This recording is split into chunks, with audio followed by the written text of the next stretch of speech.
L'immagine è questa. Io sono seduto al pianoforte di un hotel e sto suonando Alba Chiara del grande Vasco Rossi, una versione piano e voce. Entra un signore e inizia a fissarmi. Per educazione, saluto con la voce amplificata dal microfono e questo continua a fissarmi senza battere ciglio. Finito il brano, visto che il mio spettatore è ancora presente e immerso nei suoi pensieri, nei suoi problemi, gli chiedo se il brano suonato gli fosse piaciuto. Sempre immerso nel suo mondo fantastico, senza proferire parola, esce dalla stanza e scompare. Questa piccola introduzione è solo per far capire quanto il vivere in presenza possa aiutare anche nella vita sociale, senza passare troppo da maleducati. Bene, cosa vuol dire essere nel qui e ora? Vuol dire essere presenti e consapevoli, mente e corpo, nel preciso luogo e nel momento presente.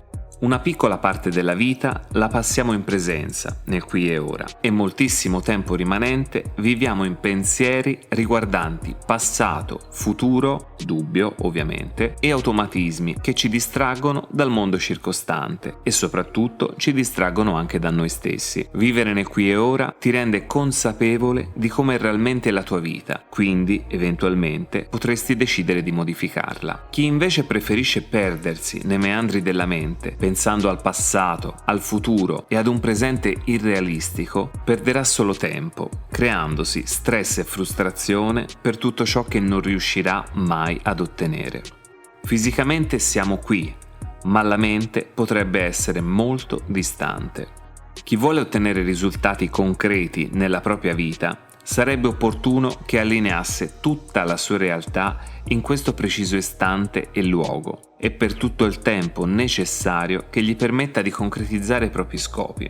Perché sognare di stare in una località balneare quando potreste agire in presenza proprio per ottenere quello che sognate? Perché rimuginare e creare stress quando in passato qualcuno vi ha ripreso sul lavoro o vi ha fatto un torto? Ormai è passato. Oggi e adesso quel vecchio pensiero non deve più toccarvi, visto che il fatto non esiste più nella realtà. Eventualmente, cosa avete fatto per migliorare la vostra condizione, per non far accadere nuovamente quella situazione tanto stressante? Il passato non esiste più, potete solo imparare e archiviare. Il futuro, del resto, non è scritto, quindi cosa vi preoccupate del futuro nell'immaginazione? Non potete sapere neanche cosa pensano gli altri di voi. Se la cosa vi turba tanto e vi fa rimuginare, fareste prima a togliere i vostri dubbi chiedendo ai diretti interessati. Questi sono solo alcuni esempi di come la nostra mente incontrollata possa agire per distrarci da noi stessi e dalla nostra reale situazione. Parliamo anche degli automatismi. Per fare subito un esempio chiaro di come si vive in presenza e di come questo ci porta a un automatismo è questo. Quanti di voi si ricordano le pratiche fatte in macchina per imparare a guidare? L'attenzione per ogni singolo dettaglio, quanto tempo per sistemare specchietti e sedile, cercare il punto preciso per staccare la frizione senza far spengere il motore, ascoltare il giusto momento per cambiare la marcia e tutte le altre azioni fatti in presenza per imparare questa nuova tecnica che si chiama guidare. Se farete queste operazioni per diverse volte, inserirete nella vostra mente un automatismo che richiamerete ogni volta che monterete in macchina. Per creare questa nuova abitudine, la mente consapevole è impegnata totalmente nell'apprendere. I sensi del corpo sono più vigili e tutto il nostro essere è catapultato nella totale presenza. Siamo vivi e nel momento presente. Personalmente, quando prendevo le prime lezioni di guida, anche lo stereo acceso mi dava una noia terribile. Ero impegnato nell'ascoltare i suoni della vettura e tutto il resto era una distrazione. Il cervello è uno strumento potentissimo che per alleggerire il carico di lavoro della parte consapevole automatizza molte funzioni, permettendoci di svolgere più attività contemporaneamente. Siamo spesso però troppo abituati a queste funzioni automatiche che non controlliamo neanche più tutti i pensieri che ci passano per la testa e i movimenti che ci fanno sopravvivere. E tanto sono utili le funzioni come il camminare, guidare, respirare, che fortunatamente abbiamo già imparato e accantonato, tanto è dannoso lasciare per troppo tempo libero sfogo al chiacchiericcio mentale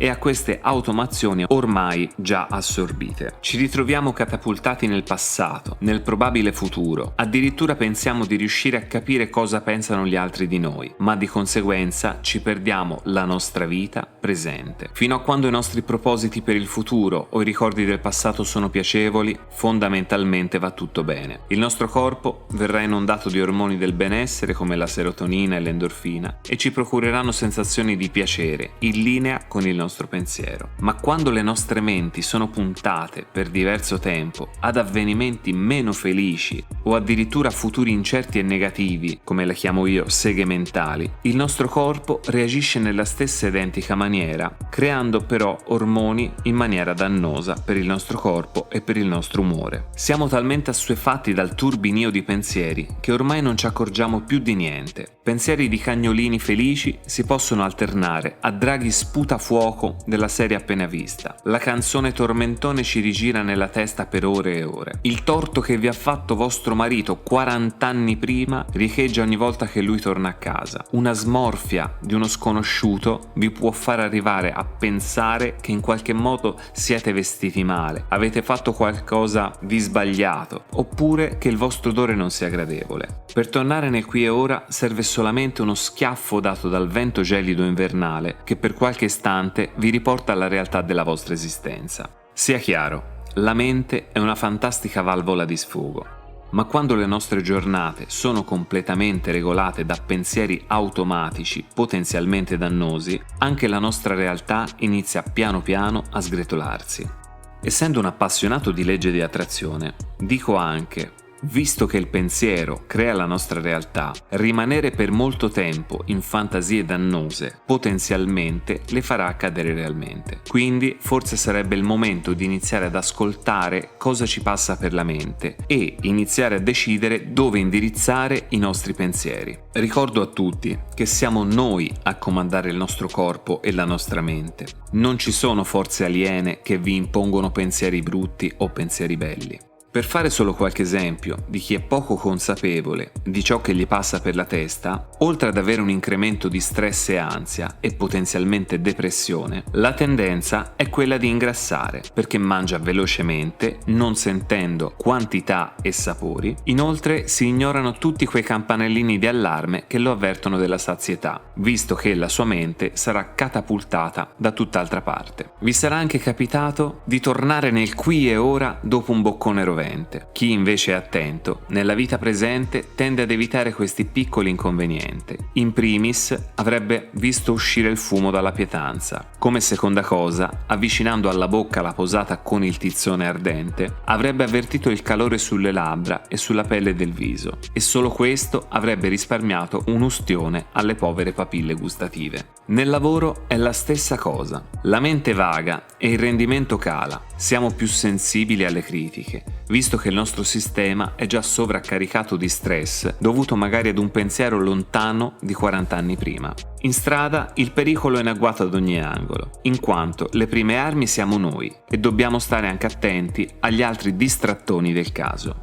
L'automatismo alla guida ci porta a essere liberi dal dover regolare freno e acceleratore, quindi ci possiamo dedicare tranquillamente a cosa succederà in futuro, magari al lavoro, facendosi film e creando già delle sane aspettative potenzialmente stressanti. Poi, con lo stereo acceso che ci riporta a ricordi lontani di un passato, magari di un'estate di 20 anni fa, e l'inevitabile ulteriore distrazione di una notifica Facebook che sicuramente dovremo vedere.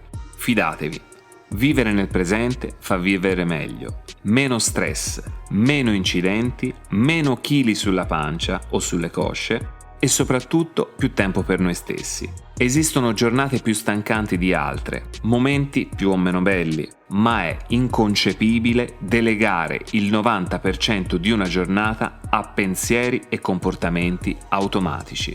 Iniziamo a vedere cosa possiamo fare per riprendere finalmente le redini della nostra vita. Il mio primo consiglio è sicuramente quello di fare esercizi in maniera costante, altrimenti sarà tutto inutile. Altra cosa, se possibile, quando farete questi esercizi, eliminate tutte le distrazioni aggiuntive, televisioni, notifiche, eccetera, eccetera, eccetera. Per entrare nella fase del qui e ora, Un primo semplice esercizio è quello di ascoltare la propria respirazione. In questo caso sarebbe anche opportuno chiudere gli occhi. Si inspira cercando di sentire l'odore, la temperatura dell'aria, ascoltare il proprio corpo e i movimenti che si creano quando l'aria arriva nei polmoni e magari si gonfia la pancia. Quando invece si butta fuori l'aria, si deve avvertire tutte le sensazioni del corpo, dalla pancia che si svuota al calore dell'aria che sarà sicuramente aumentato, il rumore che viene creato, eccetera, eccetera. Il chiacchiericcio mentale deve essere spento dall'attenzione totale nella consapevolezza del respiro. Inizialmente riuscirete solo pochi secondi prima che la mente torni a fare rumore, ma con costanza la pace, la consapevolezza di essere voi a controllare il respiro potrà durare anche diversi minuti. Appena sentite che i pensieri tornano a distrarvi, riportate l'attenzione sul respiro. Un altro esercizio molto efficace lo potete fare mentre mangiate. Dovete spengere i vostri pensieri per qualche istante e concentrarvi esclusivamente sul piatto che avete davanti a voi. Vedere i colori del cibo, la consistenza, sentirne il profumo, la temperatura. Poi prenderne un pezzetto e avvicinarlo agli occhi e osservare ancora più da vicino ogni dettaglio, le differenze tra l'esterno e l'interno se lo avete tagliato. Cercate di riconoscerne visivamente gli ingredienti, il profumo che emana. Poi, quando mettete in bocca la pietanza, dovrete affidarvi esclusivamente al senso del gusto. Verificate la temperatura, sentite i singoli sapori e le sensazioni che vi richiamano. Assaporate nel presente, ad ogni singola masticata, l'essenza di ciò che state mangiando. Anche in questo caso, cercate di rimanere più presenti possibile prima di tornare alla distrazione e all'automatismo dell'atto del mangiare. Continuiamo con un altro esercizio che potrebbe aiutare durante le giornate per tornare nel qui e ora ovunque voi siate e qualsiasi cosa facciate. Mettete un timer al cellulare, magari ogni 30, 60 o 120 minuti. Appena il telefono suona, che siate in bagno, che stiate guidando, mangiando, lavorando, qualsiasi cosa stiate facendo. Accendete i vostri sensi e ascoltate il vostro corpo. Come vi sentite? Avete sete? Fame? Cosa avete in mano? Toccate e sentite se l'oggetto è liscio, è ruvido, magari appiccicoso, non so. Cosa sentite? Avete caldo, freddo? Che rumori ci sono nella stanza? Diventate gli ascoltatori di voi stessi e quando il chiacchiericcio mentale torna a far visita nuovamente, aspettate che il timer del cellulare suoni nuovamente. Benissimo, questi sono 3 consigli pratici per tornare immediatamente nel qui e ora. Adesso vorrei dire un'altra cosa veramente essenziale. Dobbiamo imparare a guidare i pensieri automatici. Se vi sentite bene, sapete che tutto sommato la mente sta vagando per lidi bellissimi e felici. Ma quando iniziate a stare male, vuol dire che è arrivato il momento di agire. Non aspettate di essere arrivati al punto di non ritorno, quando il pensiero è diventato troppo ingestibile. Cercate di fermare la famosa sega mentale all'inizio. Imparate a guidare il pensiero in maniera consapevole. Più lo farete e più sarà facile. Se magari siete in macchina e la mente vi parte con un loop del vostro capo che sicuramente vi brontolerà per 1000 motivi più o meno reali, stoppate subito il pensiero, fate un bel respiro, guardate cosa state facendo. Ascoltate il suono del motore, sentite al tatto lo sterzo in pelle e con quelle belle pieghe cucite. Tornate nel qui e ora.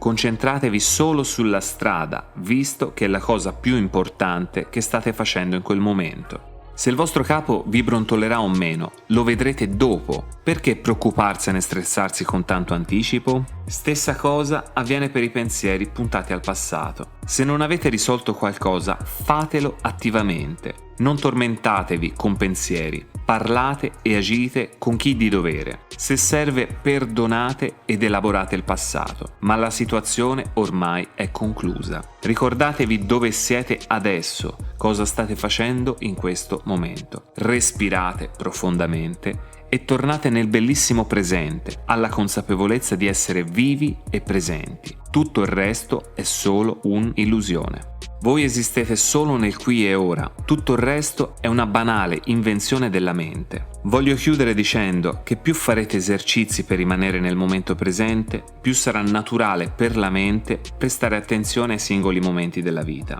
Oltre a perdervi meno battute dei vostri film preferiti, inizierete nuovamente a gustarvi il vostro cibo, vedere tutto ciò che di bello avete intorno ed essere più rilassati anche in situazioni difficoltose. Riuscirete a vedere la vita con una prospettiva mai vista. Inoltre avrete tempo di riflettere su molti comportamenti automatici potenzialmente dannosi per la vostra salute e per la vostra economia. La mente, usatela come strumento di creazione e non come strumento automatico di distruzione. Buona vita a tutti.